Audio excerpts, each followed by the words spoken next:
आज हम लोग बात करेंगे बच्चों ऊर्जा प्रौद्योगिकी के बारे में। सबसे पहले न्यूक्लियर एनर्जी यानी परमाणु ऊर्जा के बारे में, solar energy, wind energy, biomass energy, hydro electric power कैसे जनरेट की जाती है। सौर ऊर्जा में दो तरीके से बच्चों ऊर्जा हमें प्राप्त होती है, एक पीवी फोटोवोल्टिक सेल्स से और एक होता है सोलर थर्मल सिस्टम से। पवन ऊर्जा में क्या होता है बच्चों की वहां पर विंड टर्बाइंस लगाई जाती हैं। ऐसे मैदानों में, पहाड़ियों पर, हर जगह पर ऐसी विंड टर्बाइंस लगाई गई, विंड टर्बाइंस कहलाती हैं। तो ग्रीन हाइड्रोजन ही असल में जो कह सकते हैं कि हमारे भविष्य के लिए बेहतर होती है।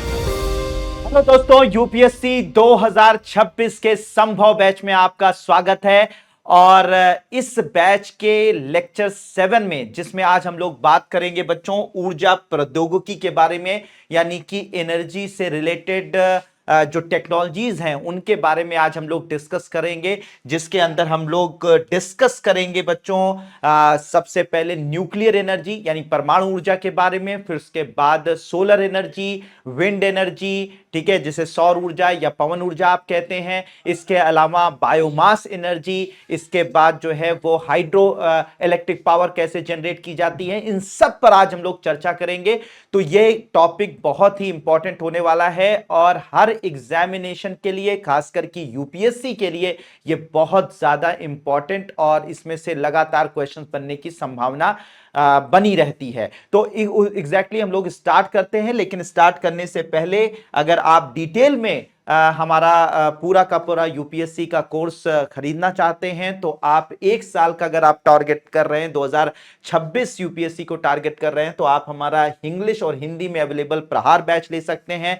टाइटन इंग्लिश में अवेलेबल है जो 9,999 में शुरू होता है। अगर आप 2 साल का टारगेट कर रहे हैं तो आप यूपीएससी के लिए संकल्प हिंदी और इंग्लिश में बैच ले सकते हैं, और पिनाकल इंग्लिश, प्योर इंग्लिश में बैच अवेलेबल है जो 13,499 से शुरू है। 3 साल यानी कि अगर आप 2028 को टारगेट कर रहे हैं तो आप हमारे प्रारंभ बैच को ज्वाइन कर सकते हैं जो इंग्लिश और हिंदी में अवेलेबल है, और ये बिल्कुल बेसिक से इसमें तैयारी कराई जाती है। तो इसकी जो फीस है 31,999 से शुरू है। तो बच्चों, ये छोटी सी इंफॉर्मेशन के बाद हम लोग टॉपिक पर आते हैं। मैंने बताया था कि आज हम लोग ऊर्जा के बारे में पढ़ेंगे, तो सबसे पहले परमाणु ऊर्जा के बारे में देखते हैं, न्यूक्लियर एनर्जी के बारे में देखते हैं। तो न्यूक्लियर एनर्जी जो प्रोड्यूस की जाती है, परमाणु से जो ऊर्जा उत्पन्न की जाती है, वो दो तरीकों से उत्पन्न की जा सकती है। एक को बोलते हैं बच्चों, परमाणु ऊर्जा को प्राप्त जो किया जाता है वो दो तरीकों से किया जाता है। एक होता है बच्चों जिसे हम लोग कहते हैं नाभिकीय विखंडन। क्या बोला जाता है? नाभिकीय विखंडन की प्रक्रिया। तो नाभिकीय विखंडन की प्रक्रिया, ठीक है। और दूसरा जो तरीका होता है उसे हम लोग बोलते हैं नाभिकीय संलयन की प्रक्रिया। तो ये दो तरीके ऐसे हैं जिनसे हम परमाणु ऊर्जा प्राप्त कर सकते हैं। नाभिकीय विखंडन की प्रक्रिया में एक बड़ा एटम यानी एक बड़ा परमाणु तोड़ा जाता है छोटे परमाणुओं में, और जब ये बड़ा परमाणु टूटकर छोटे परमाणु में बदलता है और इससे फिर ऊर्जा निकलती है, तो इस ऊर्जा की मदद से हम विद्युत उत्पादित करते हैं। तो इसे बोला जाता है नाभिकीय विखंडन प्रक्रिया। नाभिकीय संलयन प्रक्रिया में क्या होता है? दो छोटे एटम आपस में जोड़े जाते हैं, दो छोटे परमाणु आपस में जोड़े जाते हैं, और जब ये जुड़कर एक बड़ा परमाणु बनाते हैं, ठीक है, और फिर उसके बाद जो ऊर्जा निकलती है, और उस ऊर्जा को अगर हम विद्युत में बदल लें, ठीक है, विद्युत में बदल लें, तो इस तरह से जो प्राप्त ऊर्जा होती है उसे नाभिकीय संलयन की प्रक्रिया या नाभिकीय संलयन ऊर्जा के नाम से जानते हैं। तो मतलब यह है कि शॉर्ट में मैंने आप लोगों को बहुत सिंपल भाषा में बता दिया कि नाभिकीय विखंडन की प्रक्रिया में विखंडन होता है, यानी एक बड़ा परमाणु टूटकर छोटे परमाणुओं में बदलता है, तब ऊर्जा निकलती है और इसका उपयोग विद्युत उत्पादन के लिए किया जाता है।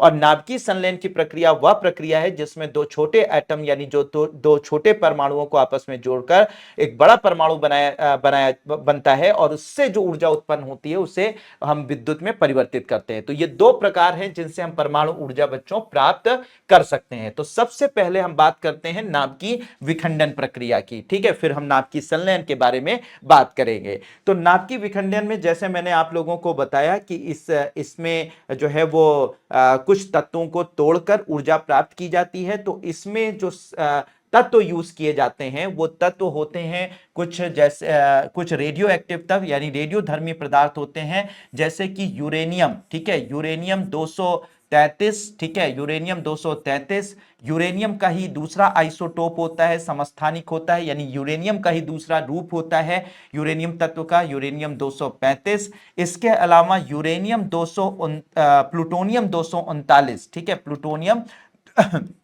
239, ठीक है, प्लूटोनियम 239। तो ये कुछ ऐसे तत्व हैं जैसे यूरेनियम 233, यूरेनियम 235, प्लूटोनियम 239, ये ऐसे रेडियोधर्मी पदार्थ होते हैं जिनको तोड़कर ऊर्जा प्राप्त की जाती है, जिनको तोड़कर क्या प्राप्त की जाती है बच्चों, ऊर्जा प्राप्त की जाती है। अब इन्हें जब तोड़ा जाता है तो कैसे तोड़ा जाता है, मुख्यतः हम लोग किसका यूज करते हैं अपने परमाणु रिएक्टरों में, हम लोग परमाणु रिएक्टरों में यूरेनियम 235 का प्रयोग करते हैं, ठीक है, यूरेनियम 235 का प्रयोग करते हैं ऊर्जा को प्राप्त करने के लिए। तो ऊर्जा प्राप्त करने के लिए सबसे पहले क्या हुआ, जैसे बच्चों आप ये समझिए कि यहां पर समझिए कि मान लीजिए कि ये यूरेनियम 235 है, ये यूरेनियम 235 है। तो ये जो यूरेनियम 235 होता है, इस पर हम हाई स्पीड न्यूट्रॉन की बमबारी करते हैं। आपको पता है ना कि हमारा जो एटम होता है, एटम 3 सब एटॉमिक पार्टिकल से बनता है, यानी कि 3 जो है वो मूल कणों से बनता है, जिसे हम एक इलेक्ट्रॉन बोलते हैं, दूसरे को प्रोटॉन बोलते हैं और तीसरे को न्यूट्रॉन बोलते हैं। तो हमारा जो परमाणु होता है वो 3 मौलिक कणों से मिलकर बनता है, जिसे इलेक्ट्रॉन, प्रोटॉन और न्यूट्रॉन बोलते हैं। तो जो यूरेनियम 235 जो कि एक कह सकते हैं कि रेडियोधर्मी पदार्थ होता है, तो इस रेडियोधर्मी पदार्थ पर जब हम न्यूट्रॉन की बमबारी करते हैं, यही वाला न्यूट्रॉन, जब हम इस न्यूट्रॉन की बमबारी करते हैं तो ये यूरेनियम टूट जाता है और टूटकर 2 छोटे एटम, जिसका एक का नाम होता है बेरियम और एक का नाम होता है क्रिप्टन, में बदल जाता है। तो मैंने आपको नाभिकीय विखंडन की प्रक्रिया में क्या बताया, मैंने आपको नाभिकीय विखंडन की प्रक्रिया में यही तो बताया था कि एक बड़ा एटम टूटकर 2 छोटे एटम्स में बदलता है और ऊर्जा का निर्माण करता है। तो यहां पर बच्चों क्या मैंने बता रहा हूं कि जब न्यूट्रॉन की बमबारी हम यूरेनियम 235 यानी कि इस बड़े एटम पर करते हैं, तो ये यूरेनियम टूट जाता है और टूटने के बाद बेरियम और क्रिप्टन में बदल जाता है, यानी 2 छोटे एटम्स में बदल जाता है। इसके बाद तो क्या होता है, इसके बाद उत्पन्न होती है ये ऊर्जा, क्या उत्पन्न होती है, ऊर्जा, और यही ऊर्जा जो है वो हम विद्युत में बदलने का काम करते हैं, ठीक है। तो ओवरऑल बच्चों यहां पर आपको समझ में इस बात को आया होगा कि एग्जैक्टली यूरेनियम जो है, यूरेनियम 235 को अगर हम सिंपल भाषा में इसको समराइज कर दें तो यूरेनियम 235 एक विखंडनीय पदार्थ है, एक परमाणु ऊर्जा इससे प्राप्त की जाती है, यानी रेडियोधर्मी पदार्थ है। इस पर जब हम न्यूट्रॉन की बमबारी करते हैं तो न्यूट्रॉन का बमबारी करने से ये 2 छोटे एटम बेरियम और क्रिप्टन में बदलता है और फिर इससे निकलती है ऊर्जा, ठीक है। अब इस बच्चों को ये जो ऊर्जा निकलती है, ठीक है, ये जो ऊर्जा निकलती है ये कैसे विद्युत में बदलती है, ये कैसे विद्युत में बदलती है, तो होता क्या है बच्चों कि जब हम न्यूक्लियर रिएक्टर के अंदर यूरेनियम 235 को तोड़ते हैं और बेरियम और क्रिप्टन में ये टूटकर ऊर्जा उत्पादित करता है, तो ये ऊर्जा जानते हो क्या की जाती है,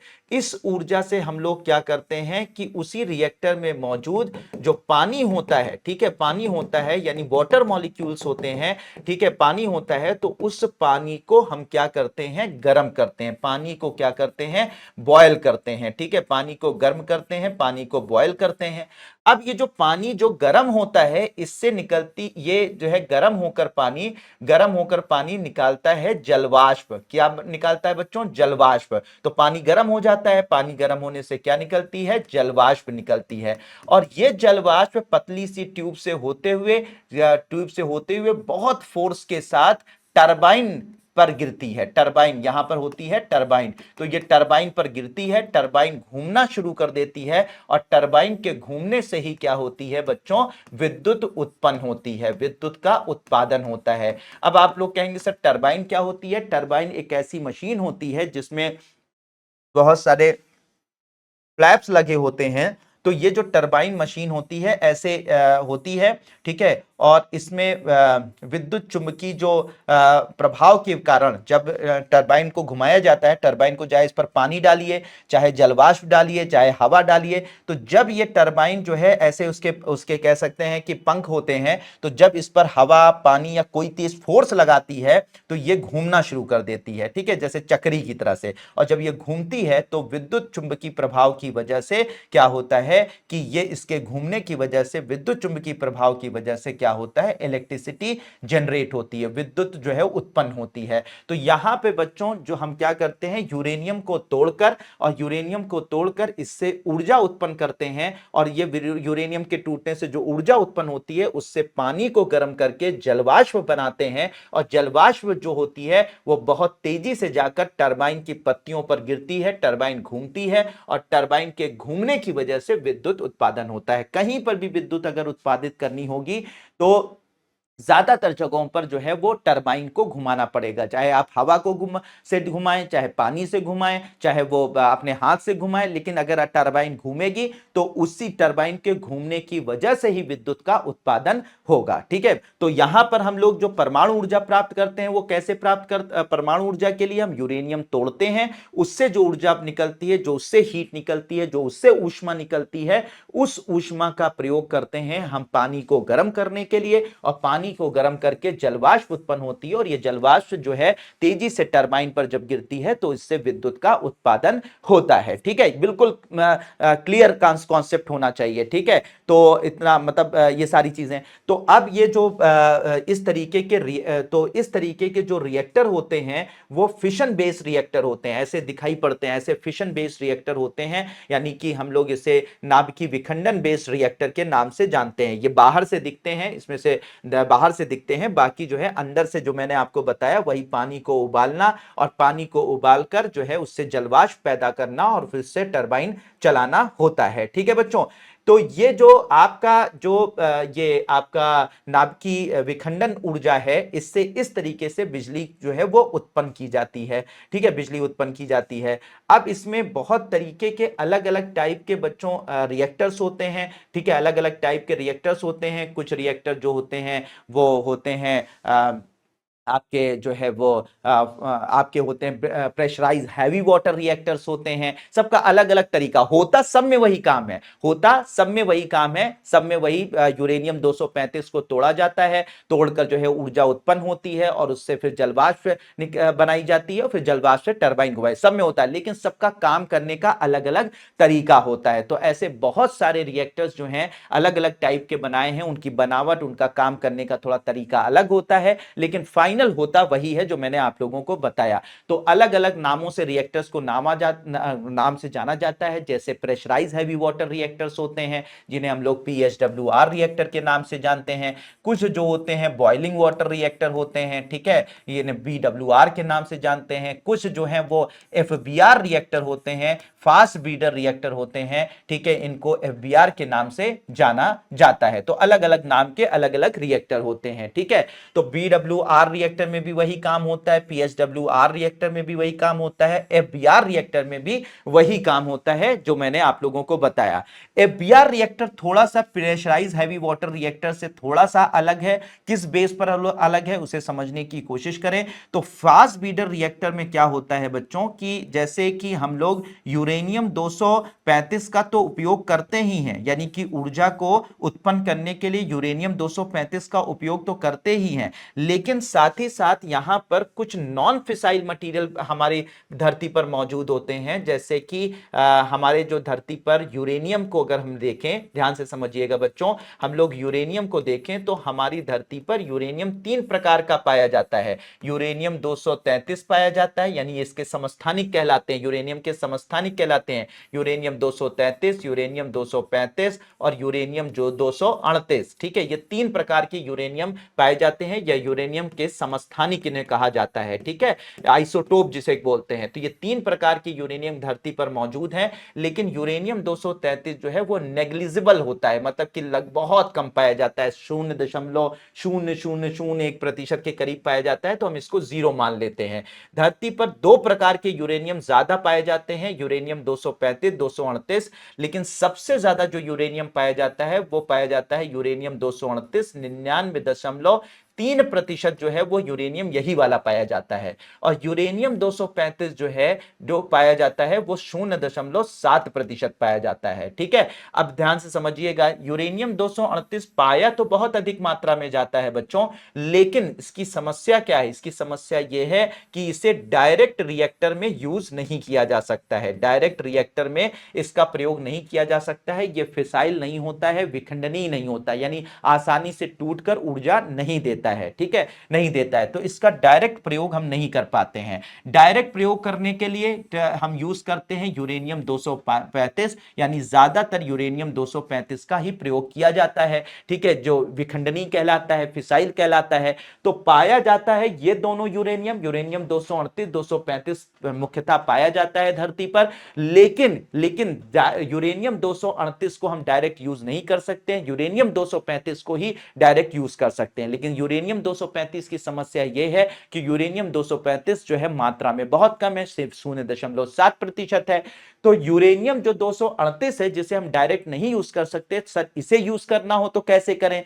इसको यूज करने के लिए हमें क्या करना होता है, यूरेनियम 238 को, ठीक है, कुछ तकनीक होती हैं, उन तकनीक की मदद से यूरेनियम 238 को, जो सबसे अधिक मात्रा में पाया जाता है, इसको प्लूटोनियम 239 में बदलना पड़ेगा। किस में बदलना पड़ेगा? प्लूटोनियम 239 में बदलना पड़ेगा, तभी हम अपने रिएक्टर में यूज कर सकते हैं। यानी यूरेनियम 238 को हम डायरेक्ट नहीं यूज कर सकते हैं जब तक कि हम उसे प्लूटोनियम 239 में ना बदल दें, ठीक है, ना बदल दें। इसी तरीके से भारत में एक तो ये वाला केस हो गया, दूसरा केस ये है कि भारत में बहुतायत मात्रा में एक एलिमेंट पाया जाता है जिसे हम लोग बोलते हैं थोरियम, ठीक है। अगर आप लोग जो है वो चले जाएंगे हमारे केरला में चले जाएंगे, या फिर हमारे इधर तमिलनाडु, आंध्र प्रदेश, उड़ीसा, ये पूरा जो रीजन है, इनके अगर तटों पर चले जाएंगे, इनके अगर समुद्री तटों पर आप जाएंगे तो काली कलर की रेत पाई जाती है, ऐसे रेत आपको दिखाई पड़ेगी समुद्र तटों पर। ये काली रेत इस वजह से है बच्चों क्योंकि यहां पर पाया जाता है थोरियम। क्या पाया जाता है बच्चों? थोरियम पाया जाता है। थोरियम भी वो मटेरियल है जिसका उपयोग हम नाभ की विखंडन प्रक्रिया में कर सकते हैं, लेकिन बात यहां पर वही समस्या है जो यूरेनियम 238 के साथ है कि यूरेनियम 238 भी पाया तो जाता है, लेकिन उसे हम डायरेक्ट यूज नहीं कर सकते हैं जब तक कि उसे प्लूटोनियम 239 नाम के तत्व में ना बदल दें। उसी तरीके से भारत में थोरियम पाया तो जाता है, ठीक है, थोरियम 232 पाया तो बहुत अधिक मात्रा में जाता है। हमारे यहां मतलब माना जाता है कि विश्व का सबसे बड़ा जो रिजर्व में से एक है थोरियम का, वो भारत के पास में है। भारत के पास जो है बहुत बड़ा रिजर्व है, सोचो कितनी बड़ी तट रेखा है, उसके रेतों में यही थोरियम पाया जा रहा है, तो बहुत अधिक मात्रा में यह थोरियम पाया जाता है। लेकिन प्रॉब्लम यही है कि थोरियम को ही हम डायरेक्ट यूज नहीं कर सकते हैं, जो है वो नाभ की विखंडन प्रक्रिया के अंदर, नाभ की विखंडन प्रक्रिया में इसका डायरेक्ट यूज नहीं किया जा सकता है। तो कैसे यूज किया जा सकता है? तो जैसे यूरेनियम 238 को हम प्लूटोनियम में बदलकर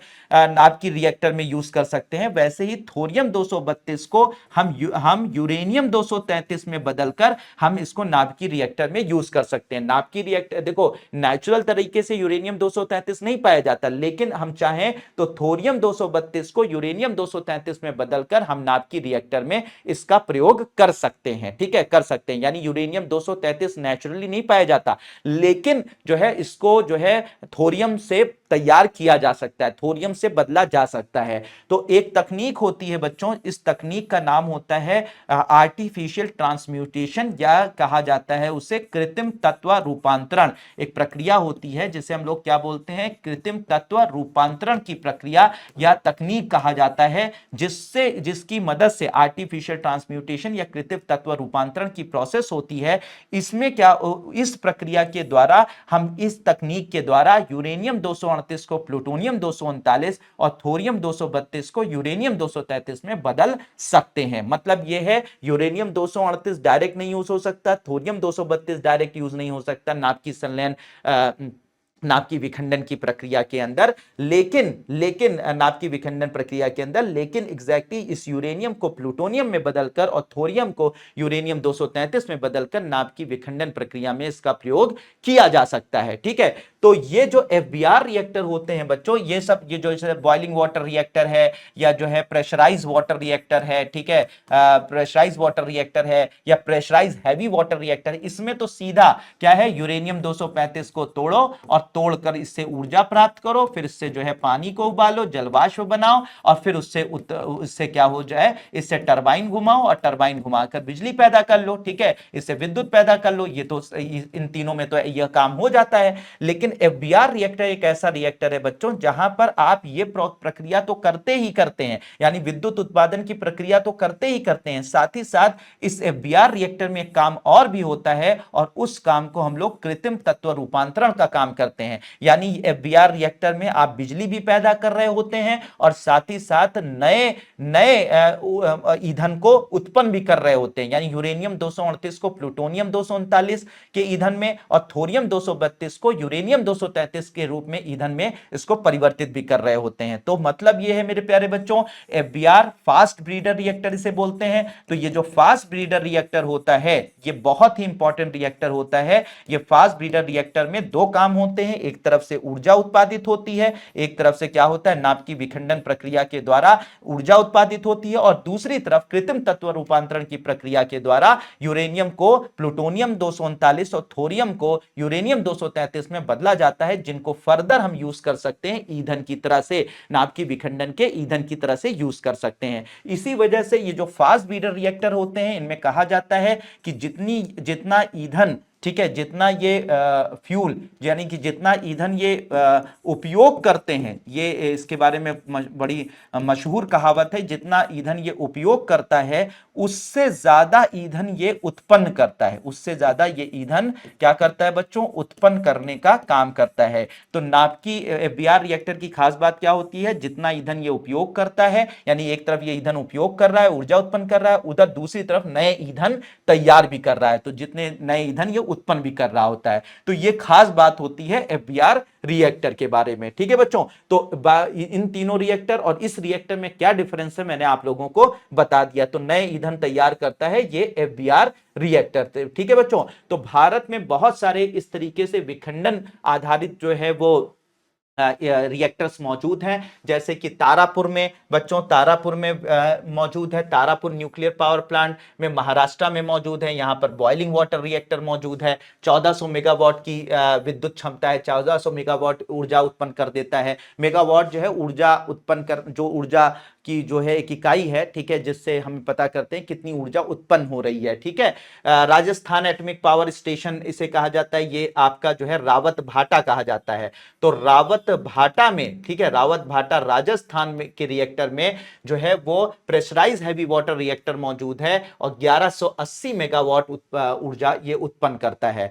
Kudankulam nuclear power plant Tamil Nadu में मौजूद है, इसमें प्रेशराइज वाटर रिएक्टर मौजूद है जो 2000 मेगावाट की विद्युत ऊर्जा उत्पन्न करता है। कलपक्कम जो है वो तमिलनाडु में मौजूद है, ठीक है, तमिलनाडु में मौजूद है। यहां पर प्रेशराइज हैवी वाटर रिएक्टर भी मौजूद है और यहां पर जो मैंने आपको एक यूनिक रिएक्टर बताया फास्ट ब्रीडर रिएक्टर, वो भी यहां पर मौजूद है और फाइनली 1000 मेगावाट की विद्युत ऊर्जा उत्पादित करने की इसमें क्षमता है। नरौरा जो है वो उत्तर प्रदेश में है और यहां पर प्रेशराइज हैवी वाटर रिएक्टर मौजूद है, 440 मेगावाट विद्युत ऊर्जा उत्पन्न करता है। कैगा न्यूक्लियर पावर प्लांट है कर्नाटका में, ठीक है, यहां पर प्रेशराइज हैवी वाटर रिएक्टर है जो 880 मेगावाट ऊर्जा उत्पन्न करने में सक्षम है। काकरापार है, ये गुजरात में मौजूद है बच्चों, ठीक है, यहां पर pressurised heavy water reactor 1000 megawatt का जो है ये उत्पन्न करता है। ठीक है, तो ये हमारे देश के जो रिएक्टर्स हैं, विद्युत ऊर्जा उत्पन्न करने वाले न्यूक्लियर रिएक्टर हैं, जो विखंडनीय ऊर्जा पर, ठीक है, विखंडनीय ऊर्जा पर जो है वो आधारित हैं, वो ये सारे रिएक्टर हैं और सारे रिएक्टर ये विद्युत ऊर्जा, इतनी अलग अलग तरीके की विद्युत ऊर्जा उत्पन्न करने में सक्षम है। भारत में अगर बात किया जाए बच्चों तो कोयला, सौर, पवन, सौर कोयला, सौर, पवन, जल, गैस और बायोमास के बाद परमाणु ऊर्जा भारत में बिजली का 7वां सबसे बड़ा स्रोत है। नवंबर 2024 तक भारत में 8 परमाणु ऊर्जा संयंत्रों में 24 परमाणु रिएक्टर चालू हैं, जिनकी कुल स्थापित क्षमता 8180 मेगावाट है। ठीक है, तो ये ऊर्जा उत्पादन, इतनी ऊर्जा भारत में जो है वो परमाणु ऊर्जा से प्राप्त की जा रही है, विखंडनीय ऊर्जा से जो है वो प्राप्त की जा रही है। तो होप मेरे प्यारे बच्चों ये बात आपको समझ में आ गई होगी। ठीक है, अब भारत में एक अभी बहुत चर्चा में रहा है, करंट अफेयर्स में रहा है, भारत में 2025-26 के जो बजट पेश किया गया है वहां पर जो है पूरे देश भर में स्मॉल मॉड्यूलर रिएक्टर्स को लगाने का प्लान किया जा रहा है। अब ये स्मॉल मॉड्यूलर रिएक्टर्स क्या होते हैं बच्चों? छोटे छोटे रिएक्टर्स होते हैं। ठीक है, छोटे छोटे रिएक्टर्स का मतलब ये नहीं कि बहुत छोटे रिएक्टर। स्मॉल मॉड्यूलर रिएक्टर की अगर मैं बात करूं तो देखो 3 तरीके के परमाणु रिएक्टर होते हैं। एक होते हैं माइक्रो रिएक्टर, जो जिनकी क्षमता होती है बिजली उत्पन्न करने की 1 मेगावाट से 20 मेगावाट। दूसरे होते हैं स्मॉल मॉड्यूलर रिएक्टर, जिनकी क्षमता होती है 20 मेगावाट से 300 मेगावाट। और होते हैं लार्ज स्केल रिएक्टर, जिनकी क्षमता होती है 300 मेगावाट से ऊपर, यानी कि 1000 मेगावाट 2000 मेगावाट विद्युत ऊर्जा ये उत्पन्न करते हैं। तो स्मॉल मॉड्यूलर रिएक्टर जिनकी क्षमता 20 मेगावाट से 300 मेगावाट होती है, इस तरीके के भारत में बहुत सारे रिएक्टर्स को बनाने का प्लान चल रहा है। भारत में 2025-26 के बजट में इसको बनाने का, इस पर रिसर्च करने का जो है वो बजट 20,000 करोड़ रुपए भारत सरकार ने दिए हैं। अब ये स्मॉल मॉड्यूलर रिएक्टर लगाने का फायदा क्या होगा? जहां पर इंडस्ट्रीज होंगी, जहां पर फैक्ट्रीज होंगी, उन्हीं के पास में स्मॉल मॉड्यूलर रिएक्टर्स को बनाया जाएगा और उस स्मॉल मॉड्यूलर रिएक्टर से उत्पन्न जो विद्युत ऊर्जा होगी उसकी मदद से जो फैक्ट्रीज होंगी, जो इंडस्ट्रीज होंगी, उनको बिजली सप्लाई दी जाएगी। ये पब्लिक प्राइवेट पार्टनरशिप पर बेस्ड होगा। मतलब ये है कि जैसे किसी जगह पर मान लीजिए कि टाटा की कंपनी लग गई, ठीक है, टाटा की कोई फैक्ट्री लग गई, रिलायंस की जो है वो फैक्ट्री लग गई, इस तरीके से कोई और मतलब किसी और कंपनियां, तो ऐसी इंडस्ट्रियल जो एरिया होगा जहां पे बहुत सारी कंपनियां फैक्ट्रियां मौजूद होंगी, ठीक है, कोई भी XYZ फैक्ट्री वहां पे मौजूद होगी, तो वहीं पर ये स्मॉल मॉड्यूलर रिएक्टर्स लगा दिए जाएंगे। पहले इनसे कुछ पैसे लिए जाएंगे, इनसे सबसे पैसे लिए जाएंगे, उसी आधार पर इनसे पैसे की इनकी मदद ली जाएगी, इनसे पैसा डोनेट करवाया जाएगा, फिर स्मॉल मॉड्यूलर रिएक्टर भारत सरकार लगा देगी। फिर इससे जो विद्युत उत्पन्न होगी वो विद्युत जो है सभी कंपनियों को दी जाएगी और सस्ती दरों पर दी जाएगी, जिससे और लगातार दी जाएगी। तो बिजली का जो एक हमारी फैक्ट्रियों को हमेशा विद्युत की आवश्यकता होती है, ये विद्युत की आवश्यकता को स्मॉल मॉड्यूलर रिएक्टर की मदद से पूरा किया जाएगा और फिर उसके बाद सस्ते में उनको विद्युत मिलेगी, 24 घंटे विद्युत मिलेगी, उनकी फैक्ट्रियां सही से काम करेंगी। लेकिन शुरुआती स्तर पर आपको जो है वो कुछ पेमेंट करना पड़ेगा, ठीक है, पड़ेगा, जिससे कि एक तरीके से भारत सरकार पर लोड भी ना जाए और साथ ही साथ आपका भी काम हो जाए और हमारा भी काम हो जाए। तो इस तरीके, तो ऐसे स्मॉल मॉड्यूलर रिएक्टर्स को बनाने की घोषणा की गई है। ठीक है, तो इस तरीके से, और ये सारे के सारे जो स्मॉल मॉड्यूलर रिएक्टर होंगे ये कैसे होंगे? Pressurised heavy water reactor type के होंगे। ठीक है, इसमें जो प्रेशराइज हैवी वाटर रिएक्टर को का उपयोग किया जाएगा। ये जो काम करेगा, कौन करेगा? निजी संस्थाएं। ठीक है, इसके अलावा जो है nuclear power corporation of India limited जो है इसके सारे कानूनी ढांचों को बनाने का और इसको डिजाइन करने का सारा काम जो कर रहा है वो nuclear power corporation of India कर रहा है। ठीक है बच्चों, तो ये नाभिक की विखंडन से जो ऊर्जा प्राप्त होती है वो मैंने आपको बताई। भारत में कितने रिएक्टर हैं, कैसे रिएक्टर हैं, उन सब पर हमने यहां पर डिस्कशन किया।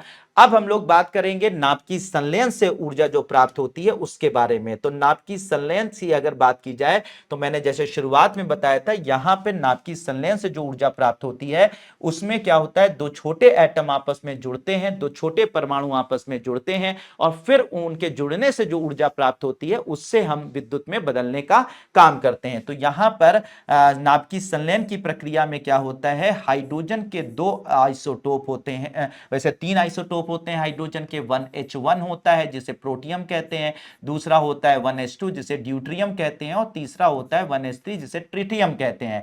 तो हम यहां पर हाइड्रोजन के इन दोनों आइसोटोप यानी कि समस्थानिकों का प्रयोग करते हैं नाभिक की संलयन ऊर्जा को प्राप्त करने के लिए। 1H2 1H3 का प्रयोग करेंगे, यानी ड्यूटियम और ट्रिटियम का उपयोग करेंगे, और जब इनको हाई टेम्परेचर और हाई प्रेशर में, ठीक है, जब आपस में जो है जोड़ा जाता है, ये आपस में कोलाइड करते हैं, आपस में फ्यूज होते हैं, ठीक है, फ्यूज होते हैं, तो इससे ये फ्यूज होने से एक बड़ा एटम में कन्वर्ट हो जाते हैं जिसे हम हीलियम कहते हैं। और जब ये बड़े एटम में कन्वर्ट होते हैं तो इससे निकलती है ऊर्जा। फिर इस ऊर्जा से वही काम किया जाता है, क्या किया जाता है, पानी को गर्म किया जाएगा, ठीक है, पानी को जलवाष्प में बदला जाएगा, और पानी को जलवाष्प में बदलकर फिर इससे क्या होगी, टरबाइन को घुमाया जाएगा, और टरबाइन जब घूमेगी तो इससे विद्युत ऊर्जा उत्पन्न होगी। तो काम यहां पर भी वही किया जा रहा है, ठीक है, लेकिन वहां पर नाभिकीय विखंडन से, यानी कि नाभिकीय विखंडन यानी यूरेनियम को तोड़कर, प्लूटोनियम को तोड़कर, ठीक है, उससे ऊर्जा प्राप्त की जाती थी, ठीक है। यहां पर क्या है, हाइड्रोजन को आपस में जोड़कर हीलियम में बदलकर ऊर्जा प्राप्त करके हम क्या करते हैं, पानी को जलवाष्प में बदलकर टरबाइन घुमाते हैं और विद्युत ऊर्जा उत्पन्न करते हैं। लेकिन यहां पर बच्चों चैलेंज है, एक बहुत बड़ा चैलेंज है कि यहां पर ये जो नाभिकीय संलयन की प्रक्रिया है, इसमें बहुत बड़ा चैलेंज ये है कि इन हाइड्रोजन के दोनों समस्थानिकों को आपस में जोड़ पाना आसान काम नहीं होता है। मैंने कहा हाई टेम्परेचर की आवश्यकता होती है, तो इन हाइड्रोजन के आइसोटोप को आपस में जोड़ने के लिए जिस तापमान की आवश्यकता, धरती पर जिस तापमान की आवश्यकता होती है वो होती है लगभग 150 डिग्री सेल्सियस। नहीं मेरे प्यारे बच्चों, इतना होता तो सबके घर पे जो है वो संलयन ऊर्जा निकल रही होती है, लोग घर पे जो है बिजली पैदा कर लेते। नहीं बेटा, 150 मिलियन डिग्री सेल्सियस, ठीक है, 150 मिलियन डिग्री सेल्सियस। तो याद रखिएगा, हाइड्रोजन के दोनों आइसोटोप्स को आपस में जोड़ने के लिए, उन्हें हीलियम में बदलने के लिए जिस ऊष्मा की, जिस हीट की जरूरत होती है, जिस तापमान की जरूरत होती है धरती पर, वो होती है 150 मिलियन डिग्री सेल्सियस, जो कि आसान काम नहीं है। सबसे बड़ी बात है कि इतना डिग्री सेल्सियस का तापमान दोगे कहां, और मतलब दोगे कैसे, और दे भी दिया इतना टेम्परेचर, तो उसको सस्टेन कहां करोगे, कौन सा रिएक्टर, किस मटेरियल से बनाओगे जिससे कि ये टेम्परेचर जो है वो सस्टेन हो जाए, और इस रिएक्टर में जो है, बिजली रिएक्टर में जो है वो हाइड्रोजन जो है वो आपस में जो है वो उनका संलयन हो जाए। तो ये कहां करोगे, कैसे करोगे, ठीक है। तो ये बहुत बड़ा चैलेंज है, लेकिन मानवता के लिए और खास करके हमारे वैज्ञानिकों के लिए चैलेंजेस होते हैं, लेकिन उसका समाधान भी जो है हमारे वैज्ञानिक जो है वो कर लेते हैं, ठीक है। ऐसा नहीं है कि ना, ये मुश्किल बहुत है, बहुत मुश्किल है, बहुत मुश्किल है बेटा, लेकिन इसको ऐसा है कि नामुमकिन है, ऐसा नहीं है। वैज्ञानिकों ने इसका हल निकाला है, मुश्किल काम है लेकिन हल निकाला है, और एक विशेष रिएक्टर, ठीक है, एक विशेष रिएक्टर बनाने की जो है वो कोशिश शुरू कर दी है, जिसका विशेष रिएक्टर बनाने की कोशिश शुरू की है, और उस रिएक्टर को हम टोकामैक रिएक्टर के नाम से जानते हैं, टोकामैक रिएक्टर। तो ये जो टोकामैक तकनीक है, टोकामैक तकनीक है, इस टोकामैक तकनीक की मदद से हम इतना टेम्परेचर क्रिएट भी कर सकते हैं और उसे सस्टेन भी करने की कोशिश करते हैं, ठीक है। इसमें जो है एक टनल टाइप का एक रिएक्टर बनाया जाता है, जिसको चारों तरफ विद्युत चुंबक से, बहुत हाई पावर विद्युत चुंबक, दुनिया के सबसे पावरफुल जो विद्युत चुंबक होते हैं उनसे घेर दिया जाता है, और इस टेम्परेचर को इसके बीच में, यानी कि ये जो टेम्परेचर होता है उसको क्रिएट किया जाता है बीच में। विद्युत चुंबक क्योंकि चारों तरफ लगे होते हैं, तो चारों, मान लीजिए कि ये विद्युत चुंबक है, ठीक है, इसे समझ लीजिए कि मान लीजिए ये विद्युत चुंबक है, तो ऊपर भी विद्युत चुंबक, नीचे भी विद्युत, दाएं बाएं चारों तरफ,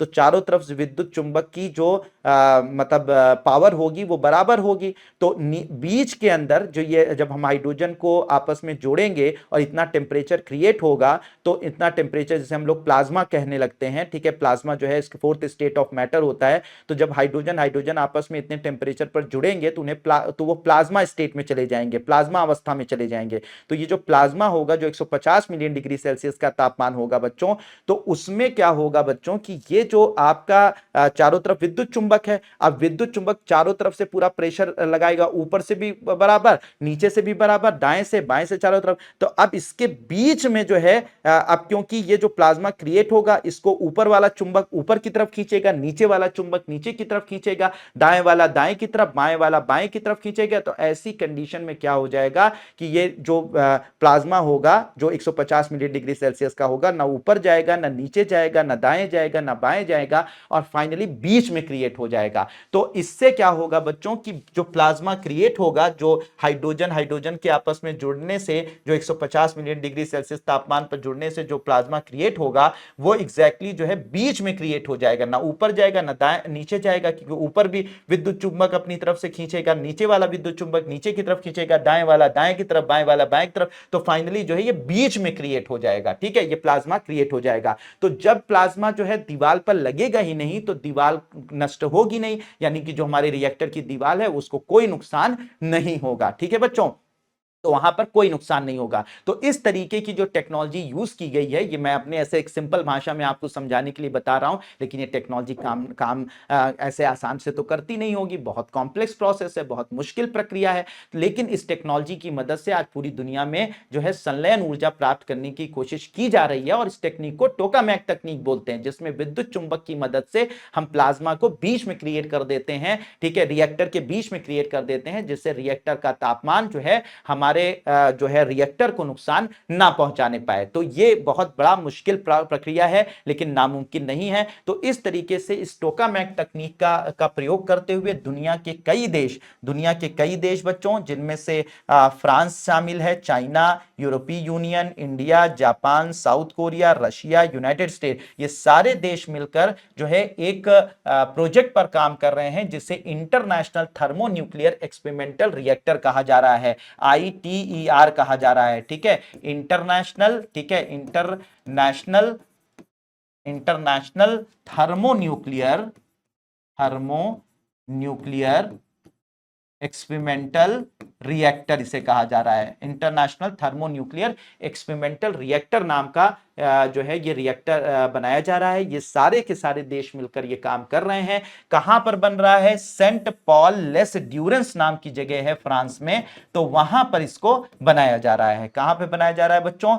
सेंट पॉल लेस ड्यूरेंस फ्रांस में जगह है, वहां पर इसको बनाया जा रहा है। 2007 से इस पर काम शुरू हुआ है, ठीक है, और माना जा रहा है कि 2007 से काम शुरू हुआ है, 2035 तक ये रिएक्टर पूरी तरह से फंक्शनल हो जाएगा। सोचो, इतने साल में बनकर तैयार होगा, तब जाकर वहां पर विद्युत उत्पादित हो पाएगी। तो काम आसान नहीं है, लेकिन एग्जैक्टली करने की कोशिश की जा रही है, और ये सारे के सारे देश शामिल हैं, और भारत भी जो है वो इस प्रक्रिया में शामिल है। भारत भी इसमें पार्टिसिपेट कर रहा है। तो इंटरनेशनल थर्मोन्यूक्लियर एक्सपेरिमेंटल रिएक्टर एक फ्यूजन बेस्ड रिएक्टर है, एक संलयन आधारित रिएक्टर है, जिसमें टोकामैक तकनीक से विद्युत उत्पादन करने की कोशिश की जा रही है, ठीक है। और ये फ्रांस में बनाया जा रहा है, सेंट पॉल लेस ड्यूरेंस नाम की जगह पर बनाया जा रहा है। 2035 तक बनकर तैयार होने की का प्लान है, ठीक है, प्लान है। अब इतना टेम्परेचर जो है वो क्रिएट करने की कोशिश जो है वो अलग अलग देश भी अपना अपना कर रहे हैं। जैसे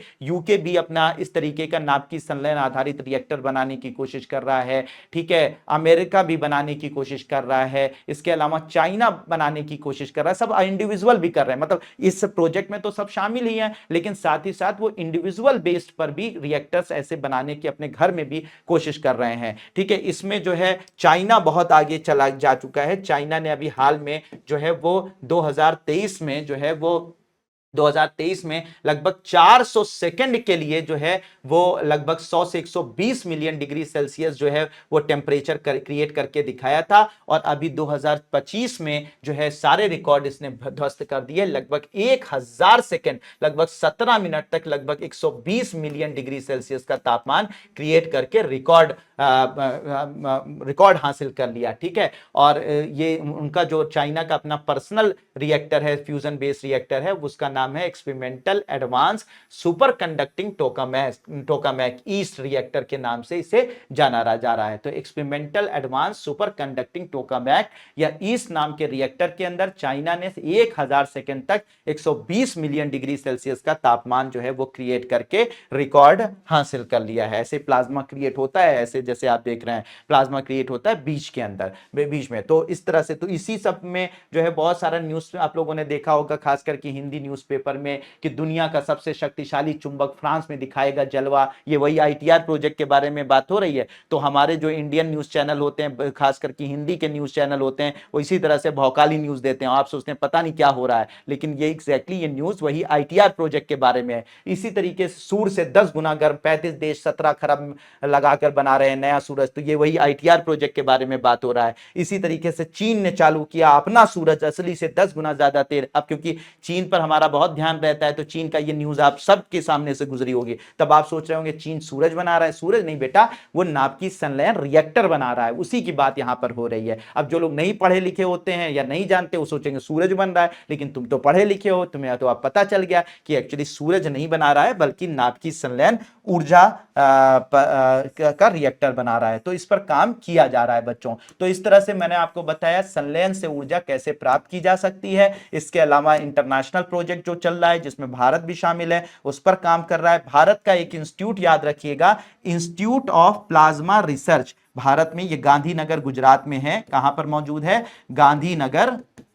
गांधीनगर गुजरात में। तो गांधीनगर गुजरात में बच्चों एक है हमारा, एक इंस्टीट्यूट है, institute of plasma research, institute of plasma research, ये गांधीनगर गुजरात में है। तो ये भारत में वो संस्था है, वो इंस्टीट्यूट है जो कि इसमें पार्टिसिपेट कर रहा है, क्योंकि यहीं पर संलयन पर रिसर्च होता है, संलयन पर वो अनुसंधान होता है। तो यही इंस्टीट्यूट है जो इस प्रोजेक्ट में पार्टिसिपेट कर रहा है, भारत की तरफ से रिप्रेजेंट कर रहा है यही इंस्टीट्यूट। यहां पर आज से कुछ सालों पहले 1988 के करीब हमने ऐसे ही प्लाज्मा क्रिएट किया था। लगभग 100 मिलियन डिग्री सेल्सियस का प्लाज्मा जो है वो हमने क्रिएट कर लिया था 0.4 सेकंड के लिए, ठीक है। और उस जगह पर जहां पर 100 मिलियन डिग्री सेल्सियस का तापमान 0.4 सेकंड के लिए 1988 में हमने क्रिएट किया था इंस्टीट्यूट ऑफ प्लाज्मा रिसर्च में। तो जिस रिएक्टर में टोकामैक आधारित जो है वो मतलब एक तरीके से सिस्टम हमने बनाया था, तो वहां उसको नाम दे दिया था हमने आदित्य। क्या नाम दिया था बच्चों? आदित्य। तो याद रखिएगा, आदित्य नाम का टोकामैक बेस्ड एक मतलब एक पूरा का पूरा सिस्टम हमने बनाया था, जिसमें हमने 100 मिलियन डिग्री सेल्सियस 0.4 सेकंड के लिए क्रिएट करके दिखाया था। ये कहां पर हुआ था? इंस्टीट्यूट ऑफ प्लाज्मा रिसर्च ने ही किया था। लेकिन ये पूरा टोकामैक आधारित रिएक्टर नहीं था, लेकिन हाँ हमने इसको बनाया था, तो इसका नाम हमने आदित्य रख दिया था, ठीक है, आदित्य रख दिया था। तो ये बात याद रखिएगा कि ऐसा है। तो भारत भी काम कर रहा है, लेकिन भारत में अभी हम चाइना की उस लेवल पर बराबरी नहीं कर पाए हैं, लेकिन भारत में भी ये काम बहुत सालों से हो रहा है, ठीक है बच्चों।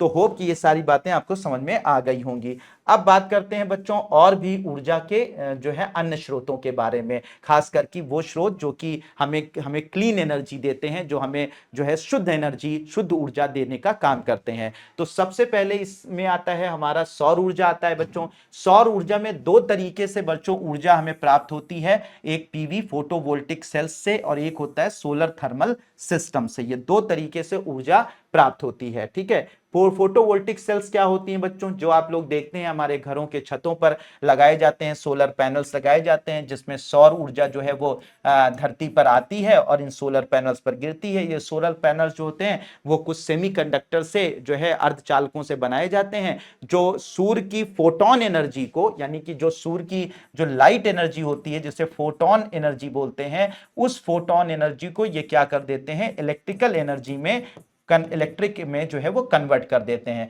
तो ये जो सोलर पैनल्स लगे होते हैं, जो सूर्य से आने वाली, सूर्य के प्रकाश की ऊर्जा को इलेक्ट्रिकल ऊर्जा में बदल देते हैं। तो इस तरीके के जो मतलब ये सोलर पैनल्स होते हैं, इन्हें फोटोवोल्टिक सेल कहा जाता है। क्या बोला जाता है बच्चों? फोटोवोल्टिक सेल कहा जाता है। ये क्या करते हैं? प्रकाश ऊर्जा को विद्युत ऊर्जा में परिवर्तित करने का काम करते हैं। किससे बनते हैं? कुछ से जो है वो सेमीकंडक्टर डिवाइसेस जैसे सिलिकॉन वगैरह इनसे सबसे बनाए जाते हैं। तो ये photo electric power, photo electric cell के नाम से, फोटोवोल्टिक सेल के नाम से जाने जाते हैं। दूसरा तरीका क्या होता है सोलर एनर्जी प्राप्त करने का? सोलर एनर्जी प्राप्त करने का दूसरा तरीका ये होता है कि हम एक तरफ हम क्या करते हैं, ऐसे जो सोलर वो होती हैं ग्लास से बने हुए ऐसे कर्व्ड जो है, ग्लास से या प्लास्टिक से, या फिर मतलब रिफ्लेक्टिव होने चाहिए, यानी परावर्तित कर सके प्रकाश की किरणों को, इस तरीके के हम लोग ऐसे कर्व स्ट्रक्चर्स बना देते हैं,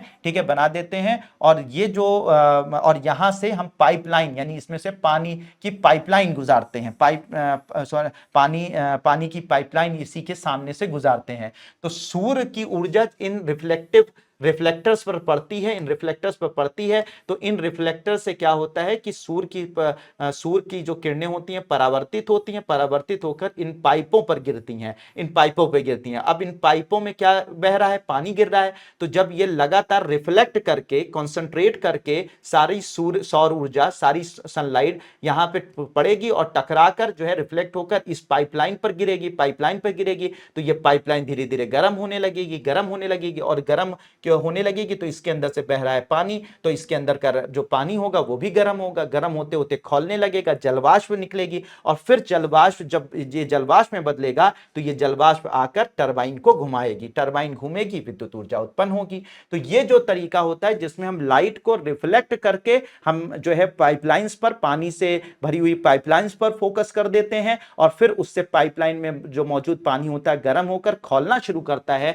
और जलवाष्प में बदल जाता है। ये जलवाष्प टरबाइन को घुमाकर बिजली उत्पादित करती है।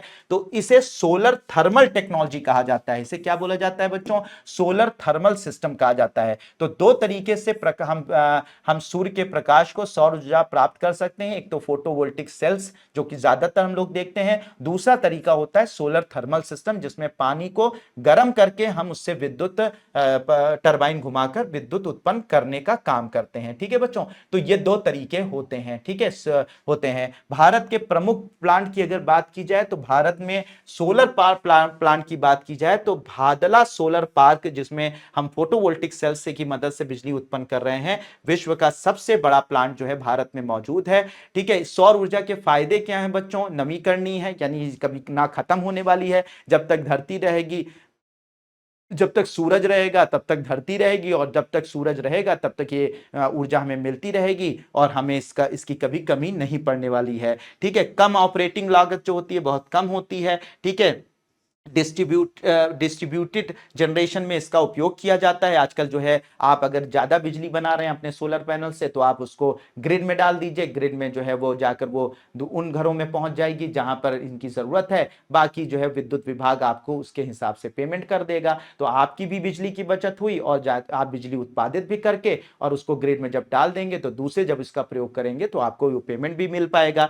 चुनौतियां क्या है? रात और बादलों में उत्पादन कम होता है, बड़े क्षेत्र की आवश्यकता होती है। ठीक है, बड़े क्षेत्र की आवश्यकता होती है। ये सोलर पैनल्स या सौर ऊर्जा की कमी है। ठीक है, इसके लिए जो है भारत में इस वक्त सोलर ऊर्जा को प्राप्त करने के लिए हम बहुत काम कर रहे हैं। अभी हमारी जो टारगेट है, भारत का लक्ष्य है 2030 तक 500 गीगावाट जो है वो रिन्यूएबल एनर्जी की क्षमता को बढ़ाना है। भारत का रिन्यूएबल एनर्जी, सिर्फ सोलर एनर्जी नहीं बल्कि रिन्यूएबल एनर्जी, सब एनर्जी को मिलाकर रिन्यूएबल एनर्जी को उत्पन्न करने की क्षमता को डेवलप करना है। इसके लिए सोलर मिशन पर बहुत ध्यान दिया जा रहा है। तो भारत में बहुत सारी नीतियां चलाई जा रही, जैसे नेशनल सोलर मिशन है, नेशनल विंड एनर्जी मिशन है, ठीक है, हाइड्रोजन मिशन है, पीएम कुसुम स्कीम है, सोलर रूफटॉप फेज है। तो इसमें कुछ जो है सोलर मिशन चलाए जा रहे हैं, कुछ विंड एनर्जी मिशन चलाए जा रहे हैं, कुछ हाइड्रोजन मिशन चलाए जा रहे हैं। तो भारत का लक्ष्य यह है कि 2030 तक हम 500 गीगावाट का रिन्यूएबल एनर्जी जो है नवीकरणीय ऊर्जा उत्पन्न कर सके। इसके लिए बहुत सारे प्रोग्राम जो है विंड एनर्जी से संबंधित, हाइड्रोजन मिशन से संबंधित और सोलर मिशन से संबंधित चलाए जा रहे हैं। दूसरा जो होता है बच्चों, सोलर एनर्जी में अगर बात करें सर्वश्रेष्ठ राज्य कौन है, तो सबसे ज्यादा सोलर एनर्जी प्रोड्यूस कर रहा है राजस्थान। भारत का नंबर 1 सोलर स्टेट है। भाडला सोलर पार्क यहीं पर मौजूद है। गुजरात रूफ टॉप सोलर में अग्रणी है, यानी कि छतों पर जो सोलर पैनल्स लगाए जा रहे हैं तो उसमें सबसे ज्यादा जो रूफ टॉप छतों पर सोलर पैनल्स लगाकर ऊर्जा उत्पन्न करने में नंबर 1 गुजरात है। कर्नाटका के पास बहुत बड़े बड़े सोलर फार्म्स है। तो सोलर फार्म्स के हिसाब से देखें, फार्म्स मतलब कि बहुत बड़े मैदान में सोलर फार्म्स बना दिए हैं और उसके अंदर जो है बिजली का उत्पादन किया जा रहा है। तो राजस्थान भारत का नंबर 1 सोलर स्टेट है। इसके बाद गुजरात जो है रूफ टॉप सोलर में अग्रणी है। कर्नाटक जो है बड़े सोलर फार्म्स वहां पर मौजूद हैं। फिर इसके बाद अगर बात की जाए विंड एनर्जी की, विंड एनर्जी में यानी पवन ऊर्जा में क्या होता है बच्चों, तो पवन ऊर्जा की अगर बात की जाए, तो पवन ऊर्जा की बात की जाए तो पवन ऊर्जा में क्या होता है बच्चों की वहां पर विंड टर्बाइंस लगाई जाती हैं। ऐसे मैदानों में, पहाड़ियों पर, हर जगह पर ऐसी विंड टर्बाइंस लगाई जाए, विंड टर्बाइंस कहलाती हैं। जब हवा लगभग 15 किलोमीटर प्रति घंटे की रफ्तार से, ठीक है, 15 किलोमीटर प्रति घंटे की रफ्तार से कम 15 किलोमीटर प्रति घंटे की रफ्तार से जब चलती है तो ये विंड टर्बाइन उस हवा की वजह से घूमती हैं। जब ये घूमती हैं तो नीचे जो है लगा रहता है टर्बाइन, तो टर्बाइन भी ऐसे घूमता है। ठीक है, तो जब ये घूमता है तो टरबाइन घूमता है। ठीक है, और या यहां पर लगाया जाता है या तो यहां पर लगाया जाता है। तो जब ये घूमता है, ये जब इसके पंख घूमते हैं, ठीक है, हमारे विंड टरबाइन के, तो हमारा जो है इसकी वजह से हमारा जो है वो आपका जो टरबाइन होता है वो भी घूमता है। और जब टरबाइन घूमता है तो इसकी वजह से, टरबाइन के घूमने की वजह से विद्युत ऊर्जा उत्पन्न होती है। तो इसमें क्या होता है, हवा की मदद से हम टरबाइन को घुमाकर जो है, पवन की मदद से टरबाइन को घुमाकर हम विद्युत ऊर्जा उत्पादित करते हैं। ठीक है, तो इन्हें कहा जाता है विंड टरबाइंस कहा जाता है। तो पवन ऊर्जा जो है वायु की गतिज ऊर्जा से बिजली उत्पादन को कहा जाता है। इसमें विंड टरबाइंस का उपयोग किया जाता है ऑनशोर, ऑफशोर, मतलब कभी कभी समुद्र के किनारे इन विंटर, क्योंकि समुद्र में जब लहरें उत्पन्न होती हैं तो उनसे हवा जो चलती है तो वहां पे बढ़िया से 24 घंटे जो है हवा प्राप्त होती है। तो कभी कभी समुद्र के किनारे, कभी कभी पहाड़ियों के ऊपर या फिर बड़े बड़े मैदानों में, खुले मैदानों में इन विंड टरबाइंस को लगाया जाता है। तमिलनाडु, गुजरात, महाराष्ट्र इस मामले में सबसे ज्यादा अग्रणी राज्य हैं जो भारत में विंड टरबाइंस का यूज करके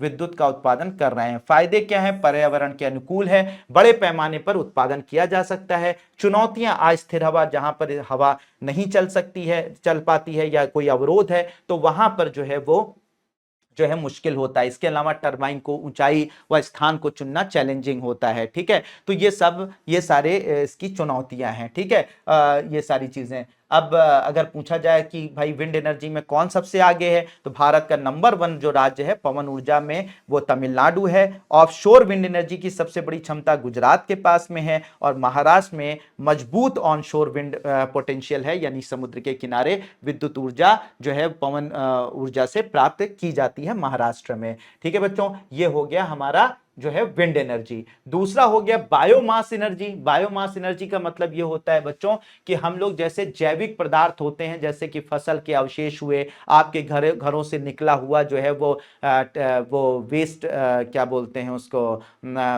सीवेज वाटर हुआ, इसके अलावा जो है गोबर हुआ, या आपके घरों के अपशिष्ट पदार्थ हुए, तो उन गोबर, कचरा, इन सबको जलाकर या उनको जो है वह जलाकर या उनको सड़ाकर जो है जो ऊर्जा प्राप्त की जाती है उसे बायोमास ऊर्जा या बायोमास एनर्जी के नाम से जाना जाता है। जैसे आप लोग एग्जांपल, आप लोग क्या करते थे, बायोगैस उत्पन्न करते थे, उसमें एक पिट बना दिया जाता है, गड्ढा, उसमें घर के जितना, मतलब जितना भी वेस्ट मटेरियल है, जितने भी जो है गाय भैंसों का जो गोबर है उसको डाल दिया जाता है, फिर उसी में वो सड़ता रहता है और मीथेन गैस निकलती है। और वो मीथेन गैस का प्रयोग हम लोग क्या करते हैं, खाना बनाने के लिए करते हैं, या फिर उस मीथेन गैस से पानी गर्म किया जाता है, फिर उससे टरबाइन घुमाई जाती है और पानी से टरबाइन घुमाकर हम विद्युत ऊर्जा उत्पादित कर देते हैं। तो बायोमास एनर्जी क्या है, बायोमास जब हम किसी भी वेस्ट मटेरियल को सड़ाकर, ठीक है, सड़ाकर या उसको जो है मतलब एक तरीके से जो है वो सड़ाकर, गलाकर, और उससे जो है कोई गैस निकाली जाए, या उस गैस निकाली जाए और उसका डायरेक्ट प्रयोग कर लिया जाए, या उसकी मदद से पानी, उस गैस की मदद से पानी गर्म करके उससे जो है जलवाष्प बनाई जाए और फिर टरबाइन चलाई जाए, तो और फिर विद्युत ऊर्जा उत्पन्न की जाए, तो इस तरीके की जो ऊर्जा प्राप्त होती है उसे बायोमास ऊर्जा या बायोमास एनर्जी के नाम से जानते हैं। ठीक है, तो ये आपके गांव वगैरह में जो गोबर गैस प्लांट्स होते हैं वो बायोमास एनर्जी के, बायोमास ऊर्जा उत्पादन के एक सेंटर कहे जा सकते हैं। ठीक है, तो मैंने क्या बताया, डायरेक्ट उस गैस का प्रयोग कर लीजिए जो इसके सड़ने से निकलती है, या उस गैस की मदद से पानी गर्म करके जलवाष्प मदद उत्पन्न करके और फिर उससे जो है वो टरबाइन घुमाकर बनाकर विद्युत ऊर्जा उत्पादित आप कर सकते हैं। इसके अलावा आप बायोफ्यूल्स भी यूज कर सकते हैं। आजकल क्या किया जा रहा है कि जैसे बहुत सारे जेट्रोपा का प्लांट है या इस तरीके के और भी प्लांट्स हैं, तो उनको सड़ाकर उनसे इथेनॉल बनाया जा रहा है, एथिल अल्कोहल बनाया जा रहा है, और वो जो इथेनॉल होता है, एथिल अल्कोहल होता है, उसे बायोडीजल कह सकते हैं। और वो जो है क्या होता है, डायरेक्ट जो है वाहनों में, गाड़ियों में उनका प्रयोग किया जाता है, जैसे डीजल वगैरह का प्रयोग किया जाता है। तो इसे बायोफ्यूल्स कहते हैं या बायोफ्यूल या बायोडीजल के नाम से जाना जाता है। तो ये भी बायोमास ऊर्जा होती है, यानी जब हम पौधों को सड़ाकर जो है उससे हम क्या बनाएं, इथेनॉल बनाकर और उसको गाड़ियों वगैरह में यूज करें, तो वो भी बायोमास ऊर्जा या बायोमास एनर्जी के अंतर्गत आती है। ठीक है, फायदे क्या है इसके? ग्रामीण क्षेत्रों के लिए उपयुक्त है, कचरा प्रबंधन में उपयोगी होता है। भाई कचरा भी मैनेज हो गया और साथ ही साथ फ्यूल भी मिल गया, ईंधन भी मिल गया। चुनौतियां क्या है? निरंतर आपूर्ति पर निर्भर है। भाई अगर सही से हमें खड़ी गली मटेरियल नहीं मिले, सही से गोबर सही समय पर नहीं मिला, तो ये काम नहीं करेगा, सीधी सी बात है। तो निरंतर आपूर्ति पर निर्भर है। उत्सर्जन कुछ हद तक बढ़ते हैं। ठीक है, मतलब इससे क्या है कि कुछ जो है इसमें जो गैसेस निकलती हैं, कुछ तो अच्छी होती हैं जिनका उपयोग कर लिया जाता है आपके यहाँ जो है बिजली बनाने में या डायरेक्ट यूज किया, लेकिन कुछ इसके अंदर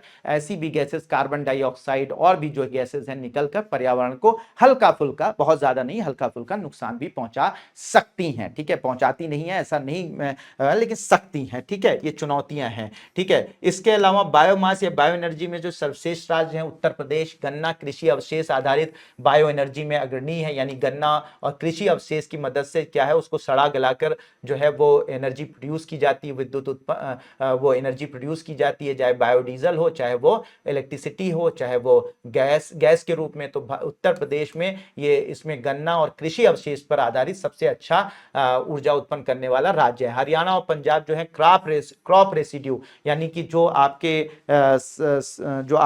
खेतों में जो वेस्ट बच जाता है खेती कटने के बाद, उनको जो है सड़ा गलाकर बिजली उससे जो है ऊर्जा उत्पन्न करने में जो है हरियाणा पंजाब आगे है। कर्नाटक बायोगैस और बायोफ्यूल बनाने में सबसे आगे जो है वो राज्य है। फिर उसके बाद हम लोग बात करते हैं बच्चों बायोमास सोर्सेस। तो बायोमास सोर्सेस मैंने बता ही दिया, सीवेज हो गया, म्यूनिसिपल सॉलिड वेस्ट हो गया, एनिमल रेसिड्यू हो गया, एग्रीकल्चरल क्रॉप हो गया, इंडस्ट्रियल रेसिड्यू हो गया, फॉरेस्ट्री क्रॉप्स हो गई। तो इन सब का उपयोग करके बिजली उत्पन्न या गैस उत्पन्न या बायोडीजल उत्पन्न की जाती है। फिर उसके बाद बात करते हैं बच्चों हाइड्रो पावर की, जल ऊर्जा की बात करते हैं, हाइड्रो पावर की, जल ऊर्जा की। तो जल ऊर्जा का प्रयोग कैसे किया जाता है? जल ऊर्जा का प्रयोग इस तरह से किया जाता है कि बच्चों जब नदी, मान लीजिए ये नदी है, ठीक है, अब ये नदी जो है कहीं पर बह रही है, तो इस नदी को एक बांध बनाया जाता है, डैम बनाया जाता है, उस डैम से जो है रोक दिया जाता है इस नदी को। ठीक है, और इस नदी को डैम, बड़े बड़े डैम बना के रोक दिया जाता है, और इसमें गेट लगे होते हैं। क्या लगे होते हैं बच्चों? इस डैम में गेट, एक ओपनिंग होती है, उसमें गेट लगा दिया जाता है। अब पानी रुकेगा रुकेगा रुकेगा, खूब रुक जाएगा पानी, पानी आगे ही नहीं बढ़ने पाएगा। तो पानी जब बहुत ज्यादा यहां इकट्ठा हो जाता है इधर की तरफ, तो ये प्रेशर क्रिएट करता है डैम पर। ठीक है, प्रेशर क्रिएटेड करता है डैम पर, और जब डैम पर प्रेशर ज्यादा क्रिएट होने लगता है पानी का, तो इस जो गेट है इसको ओपन कर दिया जाता है। जैसे गेट ओपन किया जाता है, पानी बहुत तेजी से एक संकरी सी जगह से गुजरता है। तो जब पानी जो है बहुत ज्यादा प्रेशर पानी का है, ठीक है, नदी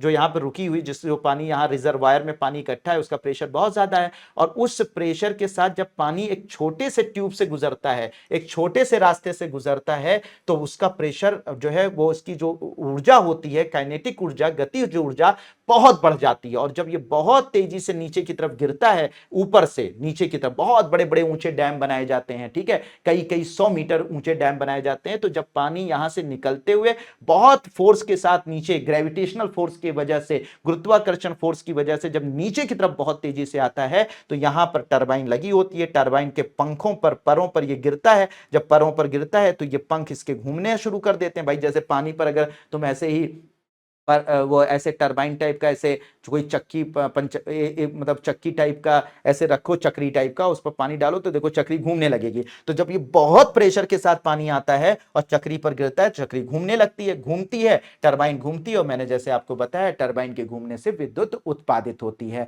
ठीक है, तो टरबाइन जब घूमती है तो विद्युत का उत्पादन होता है, विद्युत जो है वो आपके घरों तक जाती है, और फिर पानी यहां से निकलकर एक आगे जो है वो रिवर में यानी नदी में मिल जाता है। ठीक है, तो ये जो होता है इसे बोला जाता है हाइड्रो पावर कहा जाता है, जल ऊर्जा कहा जाता है।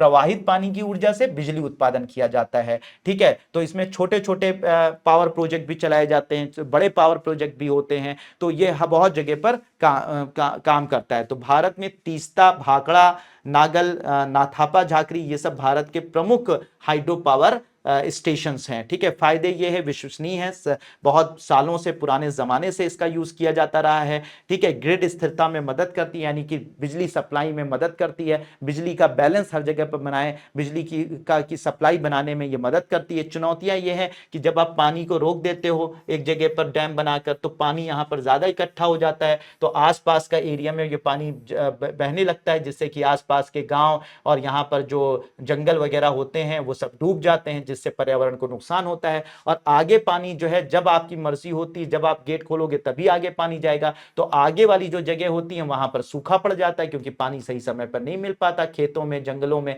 तो ये तो पर्यावरणीय प्रभाव इसका पड़ता है। जब गांव वगैरह ये डूब जाते हैं, जो पानी के उसमें जहां पर रोका जाता है, तो उस एरिया में के जो गांव होते हैं वो डूब जाते हैं, तो विस्थापन की समस्या आती है। ऐसे लोगों को विस्थापित कहां पे किया जाए? नदी के प्रवाह पर निर्भरता होती है, नदी अगर सही से प्रवाहित हो रही है तब तो पानी से बिजली पैदा की जा सकती है, नहीं तो नहीं की जा सकती। ये सब इसकी चुनौतियां हैं बच्चों। ठीक है, भारत में अगर हाइड्रो पावर की बात की जाए तो हाइड्रो पावर में Himachal Pradesh high capacity hydro power hub है ये। ठीक है, उत्तराखंड जो है run of the river project में अग्रणी है, यानी बहते हुए पानी, बहती हुई नदी पर जो है प्रोजेक्ट बनाकर बिजली उत्पादन करने में अग्रणी है। असम, अरुणाचल प्रदेश जो है बहुत संभावनाएं, अगर भारत में सबसे ज्यादा संभावनाएं जो है वो हाइड्रो पावर की हैं तो वो असम और अरुणाचल प्रदेश है, क्योंकि पहाड़ी एरियाज हैं, पानी जो है वो नदियां हैं, तो इन सबको रोककर बनाया जा सकता है। ठीक है, फिर उसके बाद बात करते हैं बच्चों ग्रीन हाइड्रोजन की बात करते हैं। ग्रीन हाइड्रोजन, हाइड्रोजन आपको पता है कि बहुत अच्छा फ्यूल है। आपने जब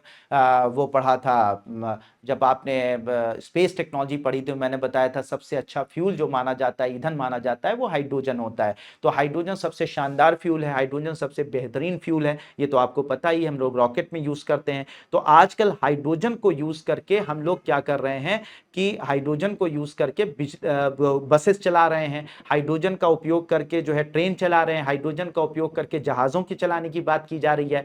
लेकिन ये जो हाइड्रोजन उत्पादित किया जाता है वो ज्यादा कैसे उत्पादित किया जाता है? हाइड्रोजन उत्पादित किया जाता है वाटर मॉलिक्यूल को तोड़कर, यानी वाटर को मॉलिक्यूल जो है, जो पानी के अणु हैं उनको तोड़कर, यानी हाइड्रोजन अलग करके, ऑक्सीजन अलग करके जो है वो हम इस ये हाइड्रोजन उत्पन्न करते हैं। लेकिन तो हाइड्रोजन मतलब पानी से हाइड्रोजन को अलग करके हम ये हाइड्रोजन निकालते हैं, जिसका उपयोग हम लोग ऊर्जा की तरह से करते हैं, ये ईंधन की तरह से करते हैं। लेकिन समस्या ये है कि इस हाइड्रोजन को उत्पन्न करने में, यानी पानी को तोड़कर हाइड्रोजन में बदलने में, ठीक है, हाइड्रोजन बदलने में हम लोग जो तकनीक यूज करते हैं, कभी कभी ये जो तकनीक होती है ये पर्यावरण के लिए बेहतर नहीं होती है। मतलब कि हम जो है कभी अगर मान लीजिए कि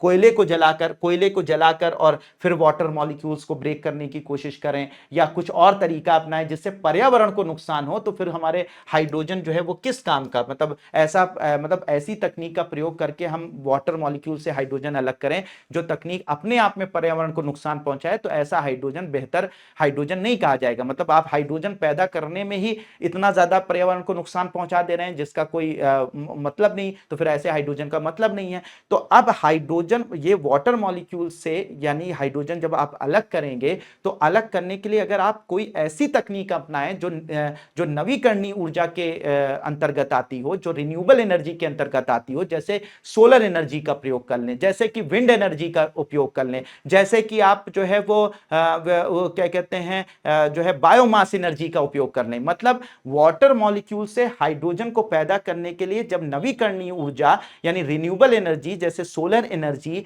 या जो है विंड एनर्जी, इन सब का प्रयोग किया जाए और उसकी मदद से हम वाटर मॉलिक्यूल से हाइड्रोजन पैदा करें और फिर उस हाइड्रोजन को ईंधन की तरह से उपयोग करें, तो ऐसी हाइड्रोजन को ग्रीन हाइड्रोजन कहते हैं। तो हम नॉन रिन्यूएबल एनर्जी का उपयोग ना करके वाटर मॉलिक्यूल से हाइड्रोजन निकालने के लिए, बल्कि रिन्यूएबल एनर्जी का उपयोग करके, नवीकरणीय ऊर्जा का प्रयोग करके अगर हम हाइड्रोजन उत्पादित करें पानी से और फिर उस हाइड्रोजन का उपयोग गाड़ी चलाने में, जहाज चलाने में, बस चलाने में, ट्रेन चलाने में करें, तो इस तरीके की जो हाइड्रोजन पैदा होती है बच्चों, उसे ग्रीन हाइड्रोजन कहते हैं। तो ग्रीन हाइड्रोजन ही असल में जो कह सकते हैं कि हमारे भविष्य के लिए बेहतर होगी, वरना अदर टाइप की भी हाइड्रोजन पैदा की जाती हैं जो कि पर्यावरण को, उनको उत्पादित करने में ही पर्यावरण को नुकसान हो जाता है, तो वो हमारे किसी फायदे की नहीं है। तो आजकल पूरी दुनिया पर और भारत खास करके फोकस कर रहा है ग्रीन हाइड्रोजन पर, यानी कि हाइड्रोजन को पैदा करने के लिए, हाइड्रोजन को उत्पन्न करने के लिए, वाटर मॉलिक्यूल से हाइड्रोजन को अलग करने के लिए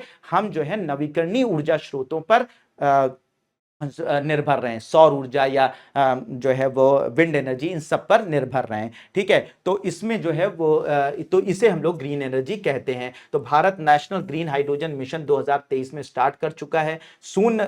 फायदे क्या होते हैं, देखो बच्चों, फायदे क्या होते हैं कि जब हाइड्रोजन का फायदा यह है कि हाइड्रोजन जब जलेगा, ऑक्सीजन की मदद से जलेगा, तो बाद में इसका जो बाई प्रोडक्ट होगा वो जलवाष्प होगी, वाटर मॉलिक्यूल होंगे, जो पर्यावरण के लिए इतने नुकसानदायक नहीं है। ठीक है, तो अगर हम ग्रीन हाइड्रोजन पैदा करें, यानी कि हाइड्रोजन को उत्पन्न करने के लिए भी ग्रीन एनर्जी का यूज करें, और फिर इस हाइड्रोजन को यूज करके हम जो है वो पर्यावरणीय जो है वो वो वाटर मॉलिक्यूल, यानी इसका जो बाई प्रोडक्ट है वाटर मॉलिक्यूल प्रोड्यूस करें, जो हमारे पर्यावरण के लिए नुकसानदायक नहीं होगा, तो इस तरीके से क्या होगा, शून्य कार्बन ईंधन होगा। यानी कि ये जो हाइड्रोजन है वो शून्य कार्बन ईंधन, ना इसको प्रोड्यूस करने में और ना ये जब चलेगी तो ये जो है कार्बन प्रोड्यूस कर रही है, ना इसको प्रोड्यूस करने में कार्बन उत्पन्न हो रहा है, ना इसको जलाने में कार्बन उत्पन्न हो रहा है। तो शून्य कार्बन ईंधन ये माना जाता है। शून्य कार्बन, फायदा इसका क्या है कि ये शून्य कार्बन ईंधन माना जाता है, किसी भी रूप में इसमें कार्बन उत्पन्न नहीं होता है। तो इसका फायदा क्या होता है बेटा कि कार्बन कम से कम निकलेगा तो ग्लोबल वार्मिंग कम से कम होगी। ठीक है ना, जो है हमारे ग्लोबल वार्मिंग की समस्या जो है वो धीरे धीरे कम होगी। ठीक है, तो इसलिए ये एक बहुत फायदे वाला जो है वो फ्यूल है। ठीक है, चुनौतियां क्या है, महंगा है इसको बनाना, स्टोरेज व ट्रांसपोर्ट अभी कठिन है, लेकिन टेक्नोलॉजीज अब नई नई आ रही हैं जहां पर स्टोरेज और ट्रांसपोर्ट करना भी इसका आसान बनाया जा रहा है। ठीक है बच्चों, तो ये सारी चीजें, तो ये ग्रीन हाइड्रोजन के नाम से जाना जा रहा है। ग्रीन हाइड्रोजन में इस वक्त गुजरात बहुत अच्छा कर रहा है। धोलेरा हाइड्रोजन हब जो है भारत का सबसे महत्वाकांक्षी प्रोजेक्ट है, वहां पे ग्रीन हाइड्रोजन पैदा की जा रही है। Rajasthan solar plus hydrogen integration में काम कर रहा है, यानी सोलर एनर्जी प्राप्त कर रहा है राजस्थान, फिर उसी सोलर एनर्जी से ग्रीन हाइड्रोजन बनाई जा रही है। कर्नाटक जो है वो हाइड्रोजन रेडी इंडस्ट्री इकोसिस्टम तैयार करने में काफी अच्छा काम कर रहा है। तो बच्चों ये सारी चीजें थी तो जो ऊर्जा के संसाधन, खास करके नवीकरणीय ऊर्जा के संसाधनों पर मैंने इस लेक्चर के अंदर बात की। होप कि मेरे प्यारे बच्चों इस लेक्चर में आपने बहुत सारी चीजें समझी होंगी। आपने विखंडन से ऊर्जा, संलयन से ऊर्जा, फिर उसके बाद जो है नवीकरणीय जो ऊर्जा है, रिन्यूएबल एनर्जी सोर्सेज हैं, कहाँ क्या होते हैं, कौन सी टेक्नोलॉजी यूज होती है, उन सब के बारे में इन शॉर्ट, यानी एक कम से कम समय में पूरा का पूरा मैंने आप लोगों को बच्चों रिवाइज करने की कोशिश करी। ठीक है, तो कम से कम समय में जब इतनी सारी चीजें रिवाइज होती हैं तो इससे फायदा दुगना तिगुना हो जाए, क्योंकि आपका समय भी बचता है और साथ ही साथ आपको ज्यादा से ज्यादा इंफॉर्मेशन और नॉलेज भी मिल पाती है। तो होप बच्चों इस क्लास को आपने काफी इंजॉय किया होगा। तो मिलते हैं नेक्स्ट लेक्चर में, तब तक के लिए thank you so much and may God bless you all.